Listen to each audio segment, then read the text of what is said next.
இன்னைக்கு பிரண்டை துவையல் தாங்க செய்ய போகிறேன். அதுக்கு பிரண்டைய நல்லா துளிரான பிரண்டை 3 கணு உள்ள பிரண்டையாக எடுத்துருக்கேங்க.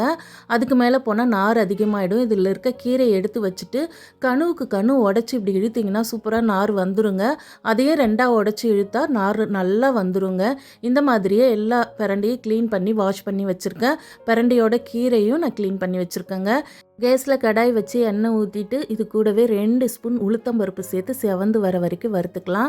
காரத்துக்கு தகுந்த மாதிரி காய்ந்த மிளகாய் சேர்த்து நல்லா பொன்னிறம் ஆனதும் எடுத்து வச்சிடலாங்க.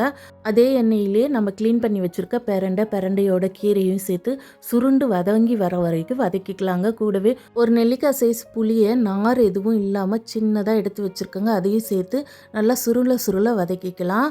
இந்த மாதிரி நிறம் மாதிரி சுருள வதங்கின பிறகு ஸ்டவ் ஆஃப் பண்ணி ஆற வச்சிடலாம். ஆறின பிறகு வதக்கி வச்சுருக்க எல்லாத்தையும் ஒரு மிக்ஸி ஜாரில் சேர்த்துட்டு தேவையான அளவு உப்பு சேர்த்து நைஸாக அரைச்சிக்கலாங்க. இந்த மாதிரி இருக்கணும். இப்போ கேஸில் கடாயில் எண்ணெய் ஊற்றி வச்சுருக்கேங்க. கடுகு கடலைப்பருப்பு சேர்த்து நம்ம அரைச்ச பிரண்டை விழுதையும் சேர்த்துட்டு கொஞ்சமாக தண்ணி சேர்த்து நல்லா கலந்துட்டு மூடி வச்சிடலாங்க. ஒரு 2 நிமிஷம் கழித்து எண்ணெய் பிரிஞ்சு வந்ததும் எடுத்துடலாங்க. இந்த மாதிரி பண்ணும்போது உங்களுக்கு 1 வீக் ஆனாலும் பிரண்டை துவையல் கெட்டு போகாதுங்க. நல்லா டேஸ்ட்டாக இருக்கும். சாதத்தோடு சாப்பிடும்போது வீட்டில் உள்ளவங்களும் விரும்பி சாப்பிடுவாங்க.